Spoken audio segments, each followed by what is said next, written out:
All right, boys and girls, today we're starting section 4.3, right triangle trigonometry. Okay, before we begin the lesson, I'm going to go over some basic rules for the trigonometry functions. So, for example, the trig functions only work for right triangles, okay? So, obviously, this is the 90-degree angle, and these are the acute angles, okay?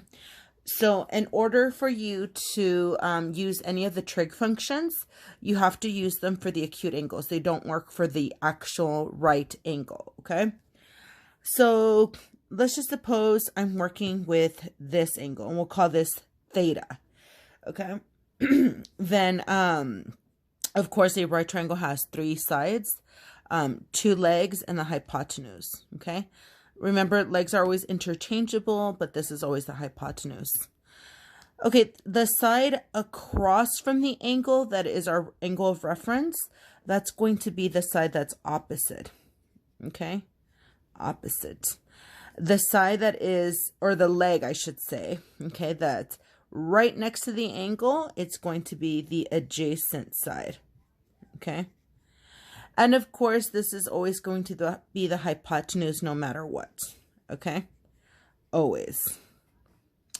That will not change. Now, what can change is my angle of reference. So suppose instead of this being my angle of reference, and I use that angle, so now I'm going to move my angle of reference, okay? The moment I use this as my angle over here, then this is still my hypotenuse, but now my adjacent side is now my opposite side. Okay. And then my opposite side is now my adjacent side. But this side, no matter what, is the hypotenuse. That stays the same. So your adjacent and your opposite side change depending where your angle of reference is. Okay. So just remember that. And then back in trigonometry, well, the section in trigonometry in Integrated 2, you learned sine, cosine, and tangent. You're still going to work with those, and you use an acronym to help you remember those, and that's SOHCAHTOA, okay? So the S is for sine, okay? I know a lot of you call it sin, but it's actually sine. It's just that we use SIN short for sine, and that's what you see on your calculator. The C is for cosine. On your calculator, you'll see cos. No matter what, don't call this sin, please. I hate that. It's like a pet peeve of mine. This is sine, cosine, and of course, T is for tangent or tan, okay? But I don't even call it tan. I just say sine, cosine, tangent, okay? And then, of course, the O, the H, and the A, those are opposite, hypotenuse, adjacent, hypotenuse, opposite, and adjacent. So when I do sine, it's going to be sine of whatever your angle is. Suppose it's theta. It's going to be opposite over hypotenuse. Cosine is going to be adjacent over hypotenuse. And tangent will be opposite over adjacent, okay? And that's SOHCAHTOA. All right, this is going to help you get started for today's lesson.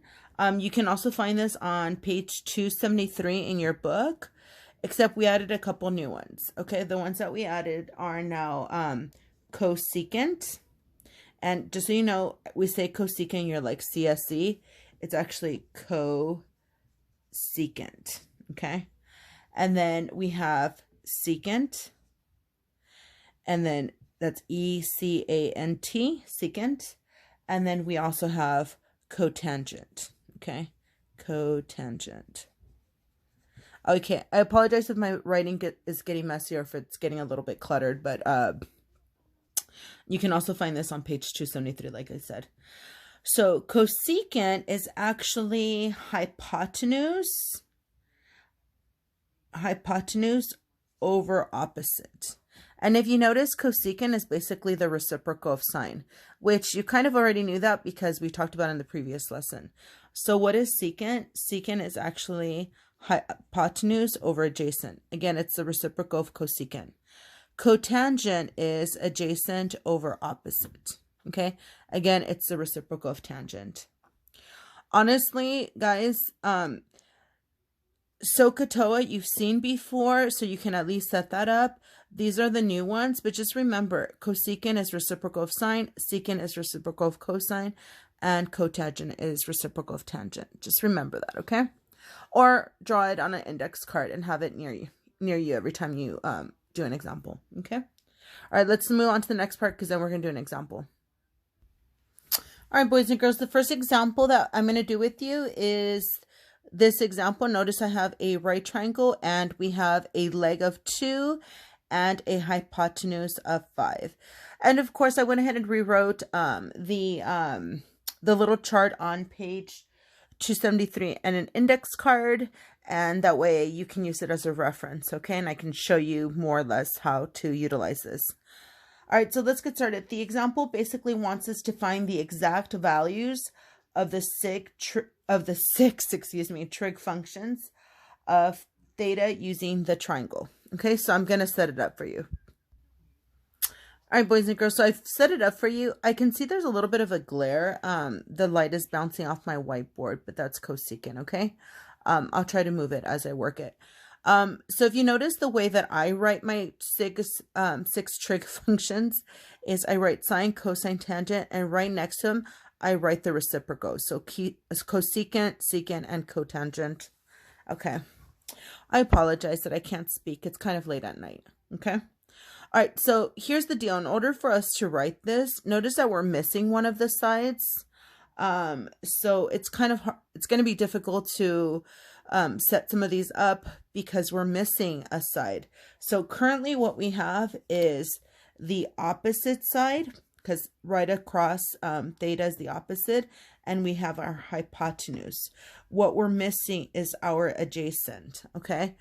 So, by the way, I always do this, and I always tell my students to label them A, O, and H, okay? So how do we solve for this third side? Well, if you recall, you used the Pythagorean theorem, okay?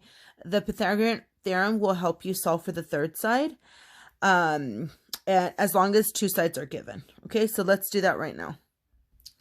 Okay, so the Pythagorean theorem is a squared plus b squared equals c squared.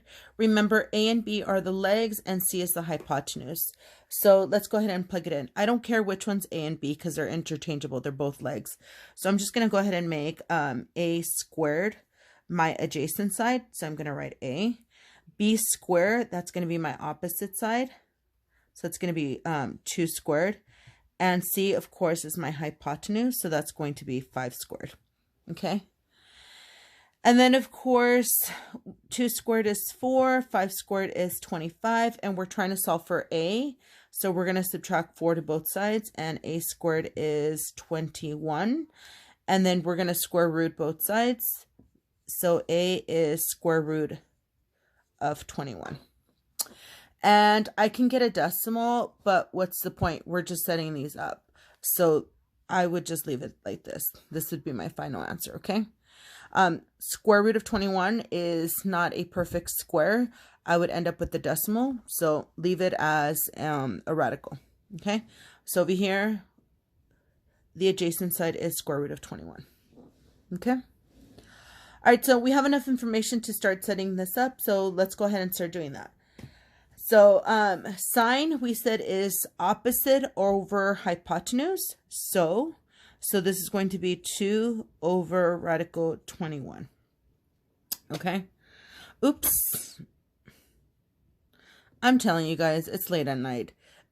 Opposite over hypotenuse, 2 over 5. Sorry, I got a little excited. Cosine is ca. Adjacent over hypotenuse, so that's square root of 21 over 5. And tangent is TOA, so that's 2 over radical 21. Okay. And guys, honestly, there's not much thinking to this. Whatever you have here, just write the reciprocal. So this is 5 over 2. This is 5 over square root of 21. And then cotangent is square root of 21 over 2. And that's it. Remember, these are all the reciprocals of those. Now, you could refer back to your index card And you remember this would be hypotenuse over opposite, hypotenuse over adjacent, and adjacent over opposite. But as long as I know the first three, I don't have to worry about the other three. Okay? And this is my 6 trig functions. I'm not actually solving. I'm just setting it up. Okay? There's nothing you can do with this. Okay?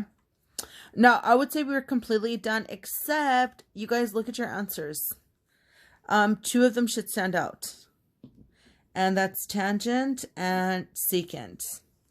And the reason they should stand out is because we're not allowed to have radicals on the bottom. Okay, so let's rewrite those. I'm going to erase everything, but you already know the answers. Okay, so let's erase everything and rewrite those the proper way. Okay, just in case you forgot, we have 2 over radical 21.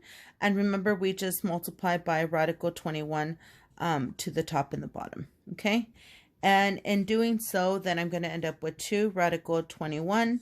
And then radical 21 times radical 21 will just give me 21. And I would say simplify if you can, but these 2 numbers can't simplify any further. So my final answer should be tangent of theta equals 2 radical 21 over 21. Guys, you do enough of these that eventually you can see the shortcuts and you don't have to do that. So secant theta of 5 over radical 21 will just give me 5 radical 21 over 21. And I don't have to do any work, okay? But if you don't believe me, go ahead and do the work and you'll see that you'll get the same thing, okay? All right, guys, I apologize. My table keeps shaking, which in turn shakes my my stand, okay? But all right, let's move on to the next example. All right, boys and girls, normally I would do a separate video for this, but because I feel like this next example basically goes with the previous one, I'm just going to put it together, okay? So for example 2, they want us to keep evaluating trig functions, but now they're 45. What this is a 45, 45, 90 triangle. And this is what we call a special right triangle. You learned this again in integrated 2 in the trig section, okay? So in a 45, 45, 90 triangle, basically the legs should be congruent. And they're giving them a unit of 1 for now, okay? But it could be anything. In this case, since the legs are congruent, if this is 1, that's 1. And then, of course, the hypotenuse is radical 2. If you recall in integrated 2, they just said whatever the leg is, the other leg should be the same. And then the hypotenuse should be whatever the leg is times radical 2. Okay? So that's kind of that background. Okay, so what they want us to do is, by the way, I'm doing the checkpoint on page 274. And I'm actually going to do 2 examples with you, okay? For this one. We're going to find the exact values of cotangent of 45, secant of 45, and cosecant of 45 using this triangle. Okay? All right, let's get started. All right, boys and girls, so I set it up for you. Again, I don't memorize these. I just know cotangent is the reciprocal of tangent. Secant is the reciprocal of secant. Of cosine, and then cosecant is the reciprocal of sine. Okay, but regardless, if it's too soon for you to memorize, use your index card. Okay, so here we go. So cotangent, we know that it is adjacent over opposite. So now you're wondering, oh my gosh, which angle do I use? It doesn't matter because they're both 45. So I'm just going to stick to this one. And again, it won't even matter. So I'll label my triangle first before I even get started. So this side is going to be opposite. This side's going to be adjacent, and this side's going to be hypotenuse, okay? You might even do that before, so that way when you work all these out, you already have them labeled, and you could just set them up really quick, okay? So opposite, adjacent, and hypotenuse, okay? So cotangent's going to be adjacent, which is 1, over opposite, which is 1. And this simply reduces to 1, okay? All right, secant. Secant is hypotenuse over adjacent. So square root of 2 over 1. And of course that reduces to square root of 2. And then cosecant is hypotenuse over opposite. So that's square root of 2 over 1, which it is square root of 2. And that's it, guys. Simple as that. Okay. All we did was find the exact values. All right, awesome. By the way, when they ask you for exact values, they really should be just as ratios. Okay. So there's no estimating or anything like that. Okay. So I shouldn't get any decimals. All right, so the next one that I'm going to do is still part of this one, but it'll be a little bit different. So let's move on to the next one. Okay, guys, so I'm calling this extra example for 2. So the directions are the same. They want us to find the exact value of cotangent of pi over 4 and cosecant of pi over 4. Okay, so we went from a degree to a radian. So you're thinking, how do I do that? Well, guys, by now you should know a few things. Pi over 4 is actually the same, and you can look at your unit circle for that. It's actually the same as 45 degrees. So if you're trying to find cotangent of pi over 4, it's the same as doing cotangent of 45, okay? And we technically already did cotangent, which is adjacent over hypotenuse. So adjacent should be 1 over radical 2. That's the hypotenuse. Okay. And for this one, cosecant of pi over 4, that's the same thing. That's the same as doing cosecant of 45 degrees. And we did cosecant before. Cosecant is hypotenuse over opposite. So hypotenuse is square root of 2 over 1. And of course, this simplifies to square root of 2. Okay. Oops, sorry. I could see the glare. Okay, this one is done. Again, I just wanted to set this one up for you, but if you notice, we have a square root underneath. So just fix it. Don't leave your answers with the square root underneath, okay? No radicals in the denominator. So remember, we're going to multiply square root of 2 to the top and square root of 2 to the bottom. So on top, we're going to have square root of 2, and square root of 2 times square root of 2 is square root of 4, which is just 2. Okay, so I know we wrote cotangent of 45 and cosecant of 45, but technically they asked us for pi over 4, so you could just leave it as cotangent of pi over 4. Okay, and cosecant of pi over 4, which is just square root of 2. And that's it, guys. By the way, there's more than one way to solve this. You can actually use some of the previous like formulas or tips that you learned in the previous sections. So there's more than one way of solving this, okay? And I'm going to leave it at that. So, okay, let's move on to the next one. All right, boys and girls, for the next one, we're moving on to example 3. And same thing, we're going to be evaluating trig functions of 30 and 60. So here we have a special right triangle, the 30, 60, 90.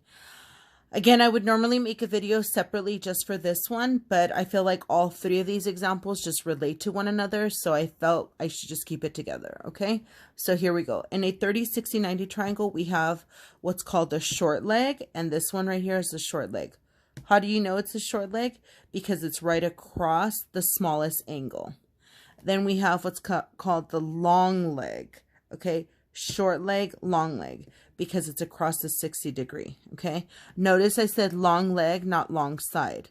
We have a leg and a leg, but this is the short leg, this is the long leg, okay? And of course, the hypotenuse is here. That never changes, and that's always the longest side, okay? In a short leg, we have whatever the side is. In this case, we're going to call it 1. The hypotenuse compared to the short leg is twice the short leg. The long leg compared to the short leg is whatever the short leg is times radical 3, okay? In this case, we made a unit of 1, so it's just 1, radical 3, and 2, okay? Again, that's some of the stuff that you learned in integrated 2. All right, so the one that I'm going to do is checkpoint, and that's on page 275. So we're going to find the exact value of tangent of 60 and tangent of 30. So again, before I begin, I'm just going to label my triangle. I keep seeing this glare, so I apologize. So if we start with 60, this is my opposite, this is my hypotenuse, and this is my adjacent, okay? Tangent of 60, that's opposite over adjacent, so that's square root of 3 over 1. And that'll simplify to square root of 3, okay? And then tangent of 30, well, now we're going to work with 30, and now this is going to be opposite, and that's going to be adjacent. Okay, so my sides switch. Notice I kept my hypotenuse the same. So that's going to be opposite over adjacent. So that's going to be 1 over radical 3. Okay, and let's get rid of that radical. So radical 3 times radical 3, which will give us radical 3 over 3. Okay, and that's it, guys. We're done. Okay. So now I'm going to give you a couple of examples to practice, and then we'll move on to the next part. Okay.